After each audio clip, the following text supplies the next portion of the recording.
بسم الله الرحمن الرحيم. الحمد لله رب العالمين، والصلاة والسلام على محمد وآله الطاهرين. صلى الله على محمد واللعنة على أعدائهم أجمعين إلى يوم الدين. ورد في رسالة الإمام الحجة عجل الله تعالى فرجه الشريف إلى الشيخ المفيد قدس سره: فليعمل كل امرئ منكم بما يقرب به من محبتنا، ويتجنب ما يدنيه من كراهتنا وسخطنا. بداية، في هذه الأيام المباركة، أيام شهر شعبان، شهر رسول الله صلى الله عليه وآله وسلم، وهذه الأيام الآتية ذكرى ولادة الإمام الحجة عجل الله تعالى فرجه الشريف، نرفع أسمى آيات التبريك إلى إمامنا وسيدنا صاحب العصر والزمان، صاحب هذه الذكرى، وإلى آبائه الطاهرين، وإلى علمائنا ومراجعنا العظام، وإلى عموم المؤمنين. ونسأل الله عز وجل التعجيل بفرجه المبارك والشريف، ليملأ هذه الأرض قسطا وعدلا بعدما ملئت ظلما وجورا. هذه وصية مهمة جدا من الإمام عليه السلام إلى أحد علماء هذه الطائفة وأركانها، الشيخ المفيد، حيث يدعوه إلى الفعل والعمل بكل ما يقرب من الأئمة عليهم السلام، والذي يسخطهم ويكرهونه يدعوه إلى الابتعاد عنه. وإذا سألت ما هو الذي يقرب إلى محبتهم وما هو الذي يبغض أو يبعد عن سخطهم، هو أن يلتزم الإنسان بأوامر الله سبحانه وتعالى، وأن يبتعد عما نهى الله سبحانه وتعالى.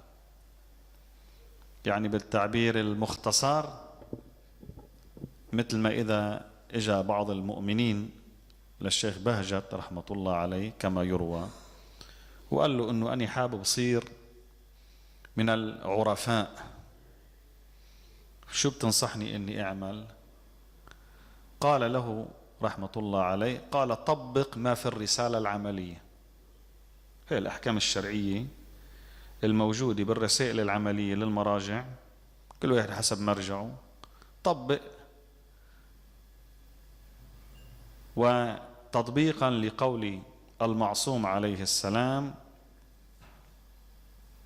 من أو التزم بما أمر الله عز وجل تكن من أتقى الناس. هذا الذي يقرب إلى الأئمة عليهم السلام. والإمام عليه السلام ينظر ويرى ويطلع على أعمالنا. في تفسير قوله سبحانه وتعالى: وقل اعملوا فسيرى الله عملكم ورسوله والمؤمنون، يسأل النبي صلى الله عليه وآله. الله عز وجل واضح، لا يخفى عليه خافية، يعلم ما في السرائر. الله يعلم، يرى. وقل اعملوا فسيرى الله عملكم، ورسوله واضح النبي صلى الله عليه وآله، والمؤمنون قال هم علي والأئمة من بعده. اللهم صل على محمد. وورد في الحديث أن أعمالنا تعرض على إمامنا في كل يوم خميس واثنين، فينظر ويرى ما فيها. لذلك الإمام عليه السلام يسر إن كنا على الطاعة، ويحزن إن كنا على المعصية.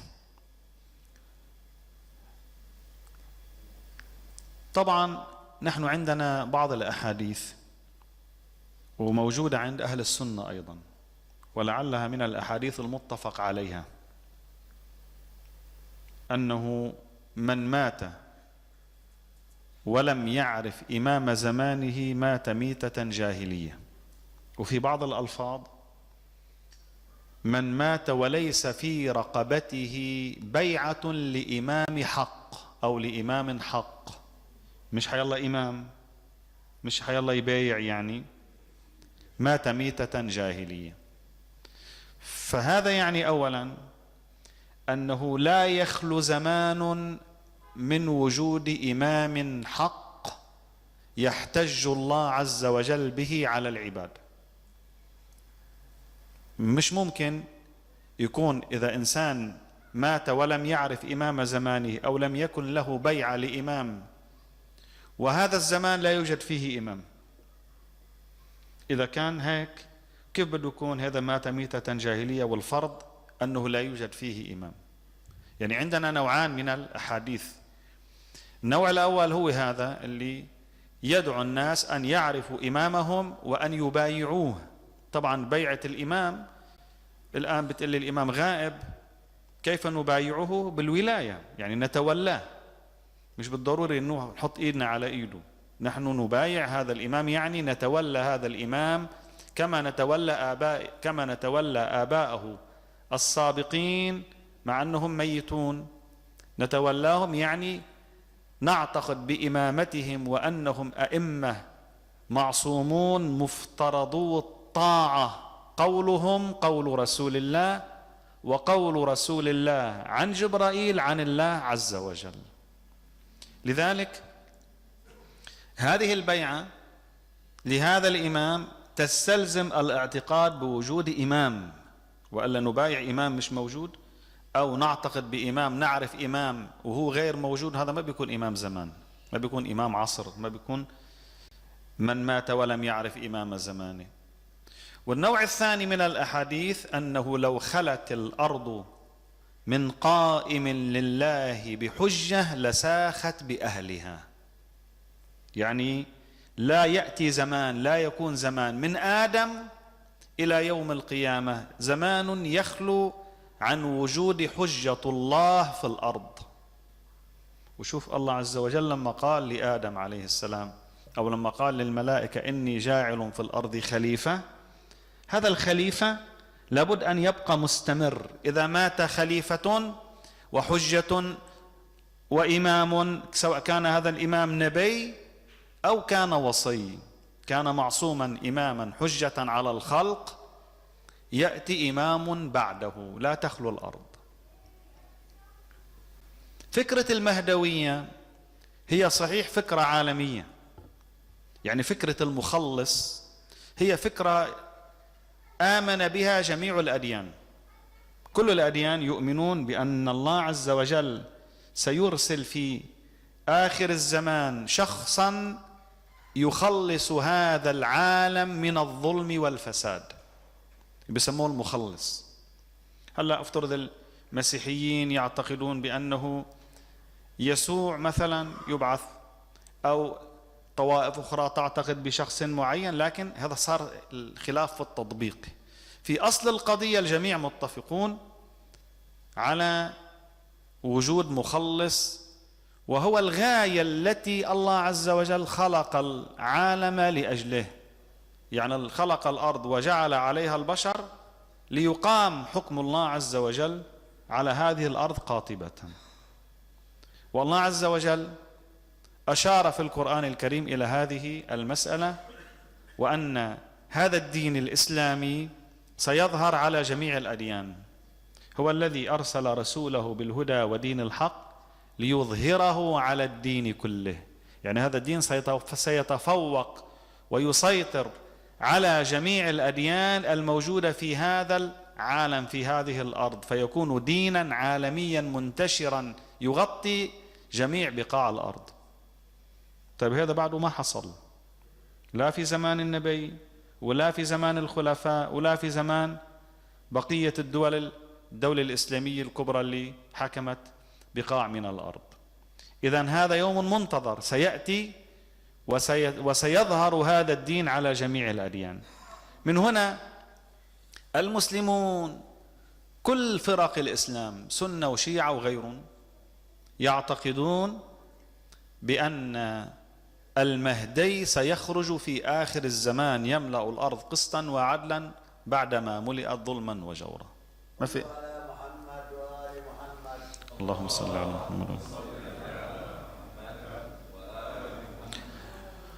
ولكن الخلاف يعني فكرة المهدوية فكرة متفق عليها اللي هي من ضروريات الدين، ولكن الخلاف بيننا وبين غيرنا أننا نعتقد أن الإمام صاحب العصر والزمان هو الإمام محمد ابن الحسن العسكري، الإمام الثاني عشر من أئمة أهل البيت صلوات الله وسلامه عليهم، الذي ولد سنة 255 للهجرة وغاب بعد شهادة أبيه سنة 260 للهجرة الغيبة الصغرى، ثم غاب بعدها الغيبة الكبرى، وهو غائب إلى يومنا هذا، وسيخرج في الوقت الذي يأذن الله عز وجل له بذلك. بينما غيرنا يعتقد أنه غير مولود إلى الآن وسيولد في آخر الزمان وسيكون هو من ذرية رسول الله ويحقق هذا اليوم الموعود. من هنا تطبيقا للمقدمة التي ذكرت، وهو أنه لا بد من وجود إمام في كل عصر مع الأدلة الخاصة التي قام بها وأثبتها علماؤنا بوجود هذا الإمام بعد أبيه سلام الله عليه، جاءت فكرة واعتقاد الشيعة بوجود الإمام عليه السلام وأنه إمام غائب، وحفظه وبقاء هذه المدة الطويلة من الزمان هي بإعجاز وبمقدرة إلهية وليس على الله عز وجل بعزيز. فإن عيسى عليه السلام كما يعتقد جميع المسلمين أنه ما زال حيا وهو مرفوع إلى السماء، الله عز وجل هو الذي حفظه، والذي أطال عمر نوح عليه السلام 1000 سنة قبل الطوفان وبعده كما يقال 1000 سنة في بعض الأقوال وفي بعضها 500 سنة، يستطيع أن يحفظ هذا الإمام صلوات الله وسلامه عليه. من هنا لا بد من التنبيه على بعض الأمور في هذه المناسبة. الأمر الأول أن إمامة إمامنا صلوات الله وسلامه عليه هي امتداد للنبوة، كل النبوة، يعني الإمامة التي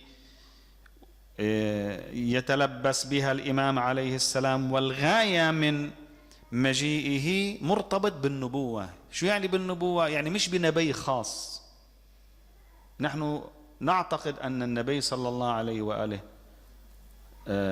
جعل الإمامة في علي وعلي وأهل بيته من بعده إلى الإمام، فهو وصي رسول الله، لكن إمامته امتداد لكل الأنبياء. لذلك اللي منشوف نحن في دعاء الندبة مثلا يبتدئ هذا دعاء طبعا هو دعاء الندبة يقرأ يوم الجمعة، وهو دعاء توسل بالإمام عليه السلام، يعني هو طلب من الله عز وجل بتعجيل الفرج، وفيه ذكر مصائب أهل البيت سلام الله عليهم وتوسل بالإمام وتعجيل الفرج. يبتدأ هذا الدعاء: اللهم لك الحمد على ما جرى به قضاؤك في أوليائك. الأولياء يبتدئون بالأنبياء وينتهون بالأئمة سلام الله عليهم، من آدم إلى إمامنا الحجة عجل الله تعالى فرجه الشريف. اللهم لك الحمد على ما جرى به قضاؤك في أوليائك الذين استخلصتهم لنفسك ودينك إذ اخترت لهم جزيل ما عندك، إلى أن يقول: فبعض أسكنته جنتك، آدم عليه السلام، فبعض أسكنته جنتك إلى أن أخرجته منها. وبعض حملته في الفلك نوح عليه السلام، ونجيته ومن آمن معه من الهلكة برحمتك، إلى أن يقول يذكر الأنبياء إلى أن يقول إلى أن انتهيت بالأمر إلى حبيبك ونجيبك محمد صلى الله عليه وآله وسلم. اللهم صل على محمد. إلى أن يقول فلما انقضت أيامه أقام وليه عليه السلام، إذا أن يقول إلى أن قتله أشقى الأشقياء، أشقى الآخرين يتبع أشقى الأولين، إلى أن يقول في الهادين بعد الهادين، فيشير إلى الإمام الحجة عليه السلام وإلى وراثة الأرض، إذ كانت الأرض لله يورثها من يشاء من عباده. فهذا الإرث مرتبط بدعوة الأنبياء من آدم إلى نبينا محمد صلى الله عليه وآله وسلم. اللهم صل على محمد. والعاقبة للمتقين. النهاية تكون لمن؟ تكون للمتقين، وهو إشارة إلى قوله تعالى إن الأرض لله يورثها من يشاء من عباده والعاقبة للمتقين. والإمام عليه السلام الإمام الباقر يبين المقصود من هذه الآية، يقول وجدنا في كتاب علي عليه السلام في تفسير هذه الآية، وجدنا في كتاب علي عليه السلام أنا وأهل بيتي، يعني علي، أنا وأهل بيتي الذين أورثنا الأرض. الله عز وجل يورث الأرض لمن؟ لهؤلاء الأئمة عليهم السلام. ونحن المتقون والأرض كلها لنا، سواء كان بالمعنى الملكي اللي بنفهمه نحن أو بمعنى الحاكمي والسلطنة اللي الله عز وجل شاء أن يحكم الأئمة عليهم السلام واحدا بعد واحد بعد ظهور الإمام الحجة عجل الله تعالى فرجه الشريف فيما يعرف بالرجعة. وهذا بحث مفصل يذكره العلماء في كتبهم، أن الإمام عندما يخرج يكون هناك رجعة للمؤمنين، لثلة من المؤمنين، أمير المؤمنين وأهل بيته وكثير من المؤمنين يرجعون إلى هذا العالم، وهناك أمور مفصلة في هذا المجال. من جملة الأمور التي ينبغي التنبيه عليها هو أن الأئمة عليهم السلام وكذلك الإمام أمرونا بانتظار الفرج. يعني قبل أن يولد الإمام صدرت روايات عن الأئمة عليهم السلام تحث على انتظار الفرج، وأن انتظار الفرج من أفضل الجهاد. مثلا ورد عن النبي صلى الله عليه وآله قال أفضل العبادة انتظار الفرج، أفضل العبادة انتظار الفرج. وفي روايات أخرى أفضل الجهاد انتظار الفرج. وطبعا وردت الألسن أيضا بهذه الألسن وردت عن الإمام الحجة نفسه صلوات الله وسلامه عليه أيضا هذه المعاني، هي مسألة انتظار الفرج. كثير من الناس يفهم أو أنه انتظار الفرج أنه أنت اقعد صلي وصوم والتزم بدينك الطقوس هذه واقعد ببيتك ما تتعاطى بشيء، انطر لحتى الإمام عليه السلام يخرج، فإذا خرج الإمام نحن نخرج معه ونقاتل بين يديه ونكون من أنصاره وجنوده. هذا اللي بالمصطلح فينا نسميه المعنى التفسير السلبي أو المعنى السلبي لكلمة انتظار الفرج. يعني ايه انتظر؟ ما تعمل شيء، ما تسوي شيء. طبعا هذا يعني شو؟ يعني إذا أنت قادر تدفع عدو عن بلادك مثلا أو عن المؤمنين أو عن المسلمين، نحن ما مش مكلفين بهذا الأمر. أنت قادر تقيم الحق، قادر تعمل دولة إسلامية، قادر تعمل مقاطعة تقيم فيها حكم الله عز وجل، تقيم فيها العدل، لا هذا مش من شؤوننا، ما خصنا نحن، نحن بنقعد ببيوتنا وهذه بس للإمام عليه السلام. وطبعا هذا المعنى يعني قد يظن كثير من الناس أنه العلماء بيلتزموا فيه، أبدا. يعني حتى الذين لا يقولون بالولاية العامة، ولاية الفقيه العامة، مثل السيد الخوئي قدس سره وكثير من المراجع المعاصرين والقدامى، يذكرون أنه يجب الدفاع عن بيضة الإسلام، ويجب الدفاع عن المسلمين، ويجب على الإنسان أن يدافع عن نفسه وعرضه وماله إذا تعرض لذلك.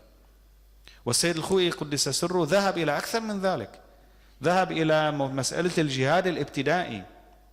يعني إذا استطعنا أن نفتح بلدا كافرا أو بلدا غير مسلم وكان عندنا القوة وما فيه ضرر، يجب من باب تمسك بالآيات القرآنية والروايات العامة التي تأمر بالجهاد وبقتال المشركين وإقامة حكم الله عز وجل على هذه الأرض. إذن هذا الأمر، هذا معنى يمكن أن يفسر، وهذا معنى خاطئ. المعنى الثاني وهو المعنى المطلوب والصحيح، وهو المعنى الذي ينسجم مع نكتة غياب الإمام عليه السلام. والإمام ليش غاب؟ والإمام عليه السلام لو كان الإمام أي إمام من أئمتنا، مش بس الإمام الحجة، لو كان للإمام عليه السلام أنصار في زمانه، لو كان للإمام الصادق عليه السلام أنصار في زمانه، هل يجوز له ذلك البقاء والسكوت وعدم القيام بالأمر؟ هو الإمام الحسين عليه السلام ليش راح على العراق مع أنه عارف حاله سوف يستشهد؟ لكن بالظاهر أقيمت عليه الحجة، ووجد أنصارا كاتبوه وألقوا الحجة عليه أنه نحن أنصارك ومستعدين نقاتل بين يديك، وعندك كذا وكذا ألف سيف ومقاتل، وهؤلاء بنو أمية وأمثالهم نطردهم من الكوفة ولا نريد الحكم إلا لكم. طبعا مع أمور أخرى الإمام يعلمها، أنه على كل حال هو مقتول وإما كان، لو كان متعلق بأستار الكعبة سوف يطلبه يزيد وبجنوده ويقتلونه، فأراد لدمه المبارك أن يثمر بهذه القضية. لكن بالمبدأ لو أن أي إمام من أئمتنا عليهم السلام كان عنده أنصار، كان يسكت الإمام؟ كان يجلس في بيته؟ والقضية المعروفة عن الإمام عليه السلام الإمام الصادق على ما أذكر، أنه لما إجا جماعة من العراق وقالوا له أنه نحن لك أنصار في الكوفة ولك كذا وكذا من الأنصار، ونحن طوع أمرك ومستعدين أنه نعمل بدك إياه ونقاتل بين يديك وإذا بدك تقوم بالأمر. قال له الإمام عليه السلام أنتوا بتلبوا أني اللي بيطلبوا، يعني شو ما بقلكم بتعملوا؟ أنتوا أنصار عن جد والله بس تصير القصة جدية وعند حديتها بركن تخذلوني مثل ما خذل الناس الإمام الحسين عليه السلام. وقضية طالوت وجالوت نحن ذكرنا، فلما فصل طالوت بالجنود قال إن الله مبتليكم بنهر فمن شرب منه فليس مني ومن لم يطعمه فإنه مني إلا من اغترف غرفة بيده فشربوا منه إلا قليلا منهم. الأكثرية شربوا، والأكثرية طلعوا خسروا بالامتحان الصغير اللي هو شو؟ تحمل العطش، حتى ميزت الفئة القليلة اللي هي موالية ومقاتلة. وهذا شأن الناس عند الامتحان بتسقط. بيحكي الواحد كتير بس لما بصير القصة جدية من يثبت هذا المهم.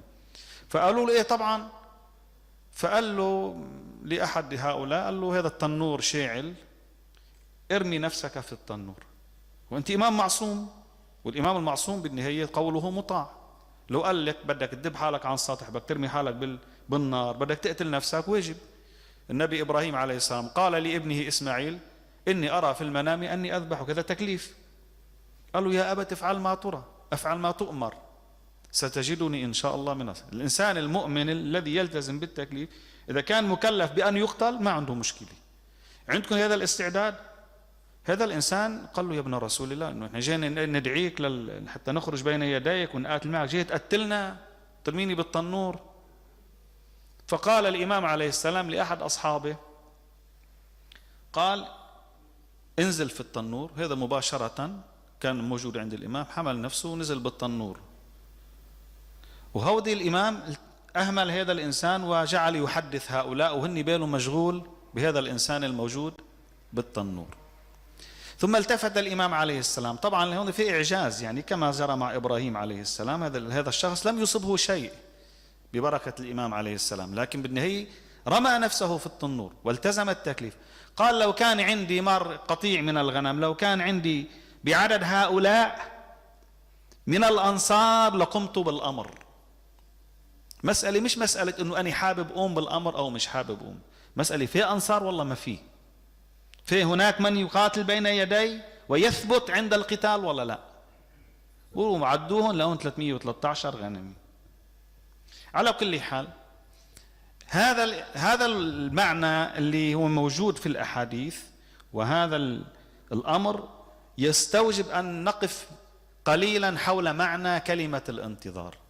الانتظار يعني الإمام، معنى الانتظار يعني أولا الإمام إذا بده يخرج لابد أن يجد عنده مقاتلين، أن يجد معه أنصار، وإلا لو بده يخرج ويقاتل بالإعجاز وبمشيئة الله عز وجل ونحن نقعد وهو بيجي بيعملنا دولة وبيعملنا عدل ونحن بنقعد بهذه الدولة بعد ذلك، ما كان عملها من زمان الإمام عليه السلام. مش بده ينطق إذا كان بالإعجاز الإلهي، لابد أن يكون ضمن الأسباب الطبيعية، وضمن الأسباب الطبيعية أن يكون لدى الإمام عليه السلام قوة ضاربة تستطيع أن تقاتل الكفار والمنافقين والمشركين والفساق والذين يخرجون عليه ويقاتلونه ويهزمهم. إذا ما كان عنده هي القوة كيف بده يقاتلون ويهزمون؟ فإذا معنى الانتظار هو الاستعداد، ومعنى الانتظار هو الإعداد. أنت الآن بتقول مثلا والله أنا عازم ناس على الغداء وشوي أنا ناطر منتظر. شو يا فلان أنت شو منتظر؟ منتظر قدوم ناس جايين ضيوف. طيب شو يعني منتظر؟ يعني أنا مهيئ الطعام ومهيئ السفرة ومهيئ الأمور اللازمة لتوجب ضيافة هؤلاء، يعني مستعد، عم مستعد لإيه؟ أستقبل هؤلاء. هذا معنى الانتظار. إذا نحن مستعدون لاستقبال الإمام لابد أن نستقبل الإمام بما يمكنه من الحكم، يعني أن نعد أنفسنا على مستوى العدد، على مستوى العتاد، على مستوى الأسلحة، على مستوى القوة الاقتصادية، على مستوى الفكرة اللي هي يعني يتقبلها الناس. يعني هذا الآن مسألة المهدوية الآن صارت بأذهان الناس. هذا كله من الإعداد والانتظار. والاستعداد للقتال بين يدي الإمام يستوجب الإنسان أن يمكن، أن يعد نفسه. لذلك أنت بحاجة إلى دولة وبحاجة إلى قوة وبحاجة إلى سلاح وبحاجة إلى عدد. وإن كانت الروايات حصرت العدد ب 313، لكن المقصود بذلك هم هؤلاء القادة الذين يتولون المناطق التي سيقاتل فيها الإمام أو سيحكم فيها الإمام صلوات الله وسلامه عليه. إذا هذا المعنى اللي نفهمه من كلمة الانتظار. ولذا جعل في الروايات أفضل الجهاد، يعني اللي عم ينتظر بهذا المعنى عم بيجاهد. قاعد ببيتي أنا وما بيعمل شيء، هذا ما اسمه جهاد، هذا اسمه خمول، هذا اسمه كما جرى مع كثير من الذين يدعون محبة أهل البيت وفكرة أهل البيت وأهل البيت وعاملين إياها قضية، ولما اجوا الدواعش على العراق راحوا قعدوا ببيوتهم. أهل البيت عليهم السلام ومدنهم المقدسة كادت وشيعتهم كادوا أن يقتلون ويستولى عليهم، وإني عم بيزيدوا بالكلمات والشعارات. إذن الانتظار هو الجهاد، هو الإعداد والاستعداد للإمام صلوات الله. وعند ذلك نكون قد مهدنا لخروج الإمام صلوات الله وسلم. هذا التمهيد المطلوب من المؤمنين في هذه المرحلة. ولذا كان انتظار الفرج أفضل الجهاد وأفضل العبادة. نسأل الله عز وجل أن يجعلنا وإياكم من المنتظرين، وأن يعجل بفرجه الشريف، إنه سميع مجيب. وآخر دعوانا أن الحمد لله رب العالمين. صلوا على محمد وآل محمد.